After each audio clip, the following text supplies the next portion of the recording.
Cooper's Clear Falcon, of course on home soil for the sponsor, is in the lane. Walton to the left, Fisher to the right, Ryan Hansford and Ryle Harris from the second row of the grid.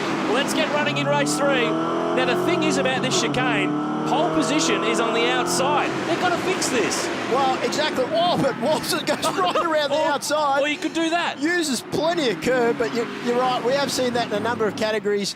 That if the two guys on the front row can even start, but Harris made the big lunge. Fisher tried to block, but he was too late. The Rexall Ford was down the inside, but through these lefts and rights, Fisher can hang on here. He's on the inside for the next one, but he was too slow to cover them because the rival was already in there. Well, Nudes, from what we've seen in the first 5 or 6 corners of this race, we should be in for a cracker.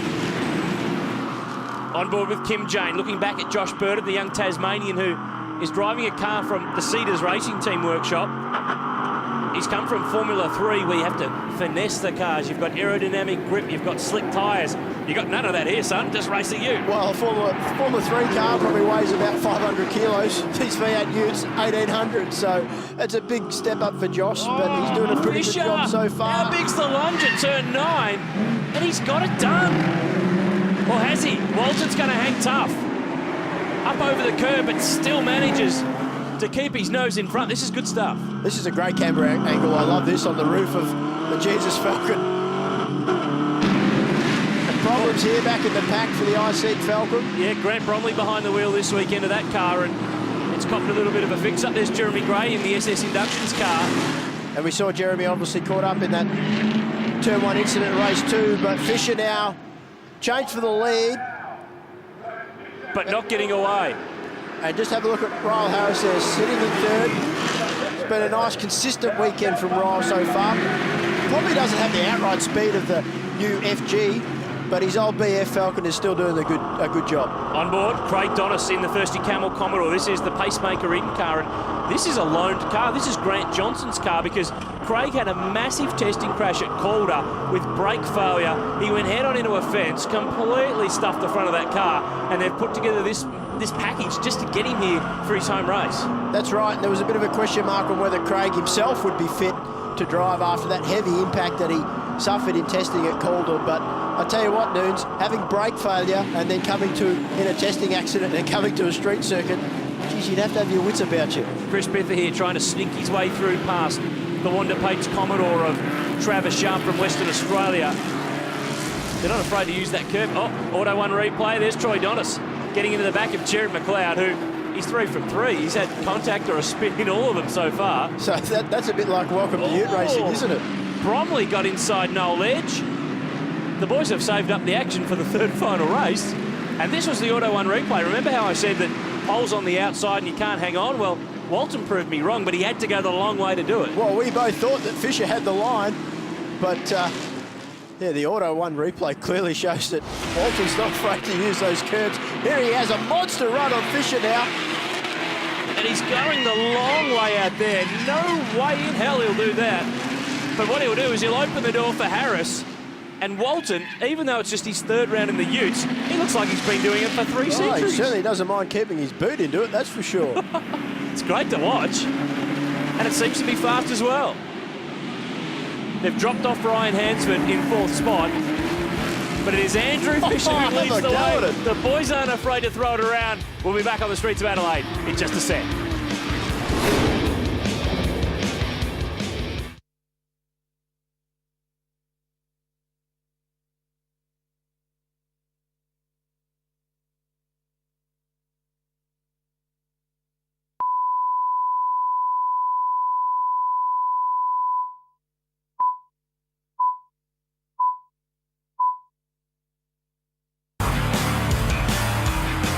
Back on the streets of Adelaide, this is Kim Jane. We are on board the number 27 Commodore with our new line in-car camera, but young Tasmanian Josh Burton's giving him a hell of a headache. He's down the inside at turn 8. Someone's got to give in here. Well, I think it's going to be Kim Jane because he's on the outside, but geez, I tell you what, Burton! Oh, no! He gives the wall a bit of a kiss. He sucked the young fella into that one, didn't he? And now he's down the inside at turn 9. Have a look at the witness mark down the black side of that Falcon. And if he's not careful, Ben Cabbage in the Workhorse Falcon, this is another of the new FGs, will slip on through. Kim Jane through to 10th, and Burton trying to cover 11th spot. Kim Jane's been around this championship for a long time. Obviously a former veteran of the Thunderdome out at Calder Park as well in the NASCAR days. So I think he might have suckered the young fella in there to a move that probably wasn't quite on. It's the fastest corner on the track. And no. He's actually lucky he's just kissed it. He's got it side on, which is good. Well, it's not good, but it's better than hitting it hard. Oh, no! Fisher throws it sideways and throws away the lead and the round win. The way the points were sitting there, James, they get points for qualifying as well as the races. He will be absolutely kicking himself. So it's been a long time between drinks for Andrew, and he was in a strong position there. Just lost the rear on entry to turn 5, but we've got damage on the left front of the Redco Falcon. So Walton, I hazard to a guess that he's hit the tyres at turn 1 at the chicane. Just probably taking a bit too much entry curve there. It looks like it'll be okay. It doesn't look like it's going to break loose, and I don't think the officials will drag him into the lane. Here's the Holden Invitational that Nathan Pretty spoke of. He's 5th overall, best of the Commodores, Baxter, Cedars, and Reece McNally behind. Remember that Cedars started 16th, so he's made some good headway. Auto 1 replay, Fisher out wide. Oh, he bumped the fence too. You've got to go a long way to touch it out there. This is what he did, all by himself. Yeah, so nobody to blame but himself there. But are those ones concentration errors more than anything? Well, it could be a combination of concentration, but also maybe the rear tyres starting to go off. Obviously, no weight in the back of these Utes, so it's quite easy to lose the rear like Andrew did. So disappointing for him. And Pretty, he's got to be disappointed because he can't catch them. He's trying to hang on here from Gary Baxter, who's throwing it up the inside, having a look. Cedars is there as well. Warren Luff's tagged in, and he had a problem. Last corner, last lap of race 2, the ECU, the electronic control unit, cut out, so he had to limp to the line. But look at Cedars, off the final turn, straight past Baxter. He's got past on the way to the chicane. So clearly that FG Falcon, it's a rocket ship. And that's what the Ute Series have done a really good job of in the last 3 or 4 years. The parity has just been on the money. It's been good stuff. Clearly, when you introduce a new car with a new engine package, it needs a little bit of fine-tuning. I'm sure they'll get that pretty much on the money very, very soon. And we haven't heard that word parity for 3 or 4 years, like you said, Aaron. So clearly the series will look at that in between rounds, and I'm sure they'll get it spot on for the next round. Remember the 90s in V8 supercars? The word parity was used more than trophy in Champagne. It was pretty crazy, but the Ute guys have done a good job in the racing. Well, it doesn't stop the guys from throwing their cars at the curbs, at the walls, at the concrete. On board with Warren Luff. Century Batteries in car. Look at McNally getting chased by Baxter as he tries to squeeze through. Turn 8 is not the place where you want to be going too wide, so I think a wise move for McNally to pull in behind Chucky Baxter there. But Cedars, he's picked up another position now, so I guess if there was an award for passing the most amount of cars in a weekend, Cedars would definitely have that wrapped up. Reece McNally with the side skirt just flapping on the Stratco Commodore. That car's prepared by Ben Cabbage's team, who also looks after Jack Elsgood and Reece's brother Jake. So they've got a bit of a finger in all the pies between Holdens and Fords and the like. But Ryan Hansford here on his way and just charging. But Cedars is coming. Remember, he started 16th. Hansford started 3rd. The 8 car is really hooked up. It certainly is. You know, there's never been any doubt about David Speed in the Ute Series. So he's been in contention the last couple of years for the championship, and I'm sure he'll want to try and tick that box this year. Auto 1 replay. Chris Walton, the leader through the turn 1 chicane, and that piece of front bumper is persistent. It's hanging in there, quite literally. He's not afraid to throw it at the curb. Check out the sparks. The sparks, Nudes. Oh.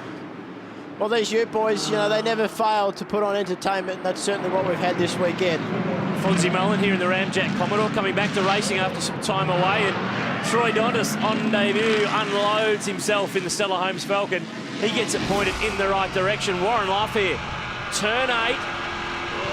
Have a go at McNally. He's got a great run down the inside on Baxter, who's trying to cover and close the door, but he can't do it. Nice move up the inside. We could see he was setting him up through turn 8. Got that inside line into the hairpin and got the job done. Chris Walton, he's getting the job done. He leads the run to the checkered flag in just a sec from Adelaide. Race of the weekend in the opening round from Adelaide of the Auto 1 V8 Ute Series, protected by Armour All. Thirsty Camel Commodore, we're looking out the back of. We're looking back towards Cam McConville in the Bundaberg Holden that's had, well, a weekend that started good and just went down from there. That's exactly right, Nudes. Oh, no! Oh. Jared McLeod at turn 8. He has been in more grief this weekend than you could ever believe a Ute rookie could muster. And he's got damage to the left front, so that is going to be game over for young Jared. And this is the ex-George Elliott car that George has raced the last couple of years, and Jared's got Alan Pitt and Les Small helping him out with running this car. Had a pretty good test at Calder, but testing's fine. Racing's gone completely the opposite direction. And hopefully we should be able to get away without a safety car for that incident. He's well off the racing line, so probably just local yellows through turn 8. Chris guys lunging. He started 29th on the grid. He's through on Ben Dunn. He's had a pretty good time, but won his class at the Bathurst 12-hour in a turbocharged Astra of all things, which is different. The replay of Jared McLeod going around. Kept it off the concrete. Not quite. World. So to have a spin at turn 8 and get away with that amount of damage, wouldn't mind betting he's had something else go on before he got to turn 8, but nevertheless, here we go. This is on Hansford and Cedars. The battle for the minors. So Cedars' charge continues through the field. This is for 4th, remember. And these two have won the Rookie of the Year title for the last couple of years in the Utes series. They've both had a bit of V8 supercar experience. They've both been driving forward to the front, but can Hansford cover this time? Yes, he does. So Cedars has got 1 lap to do it in. And he'll be doing everything he can to get past that truck line Falcon of Ryan Hansford, of course, son of the late, great Greg Hansford. It's great to see him out, racing competitively at the front of the field. And like you touched on, did a great job to win the Rookie of the Year title in the Ute category last year.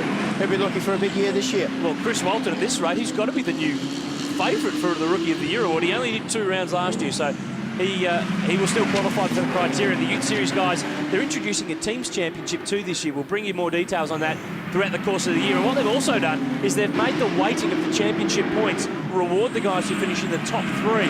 Normally, it's been 1 point for every position, but there's a couple of extra points on offer if you finish 1st, 2nd or 3rd. So if you dominate a championship, you'll get rewarded for it this year. Which I think is a great idea. You know, you always want to have incentive to go for race wins and podiums. So to have that, I guess, extra points gap between those positions is a great idea. Final time through turn 8 for this opening round. Josh Burden just staying out of the way of the leaders. Fisher's not done with just yet. No, he'll definitely be kicking himself for that mistake we saw at turn 5 earlier in the race, because it's been clear that there's been nothing wrong with his car and his speed throughout the race. So he just lost that bit of track position. He's not giving up. He almost clouded the tyres there at turn 11. But Chris Walton, he is the man this weekend. He's shown them all a clean pair of heels. Beautiful job from the Queenslander. Final turn coming up. He broke the lap record in this race. He will take 2 race wins for the weekend, and Ford will open the account in 2012 in dominating style. It's a blue oval sea of Falcons. 1, 2, 3, 4, 5. Position 6 is the first Commodore. And Ryan Hansford able to hold on to 4th spot there with that battle with Cedars towards the end there. And as we mentioned before, Nathan Pretty, he can walk away from the weekend knowing that he's won his class as he feels. He won the Commodore Cup, didn't he? He was the best finishing of the Holden drivers and ended up in position 6. McNally 7th, Baxter 8th, Warren Luff in 9th in the Auto 1 wildcard entry, and Kim Jane rounded out the top 10.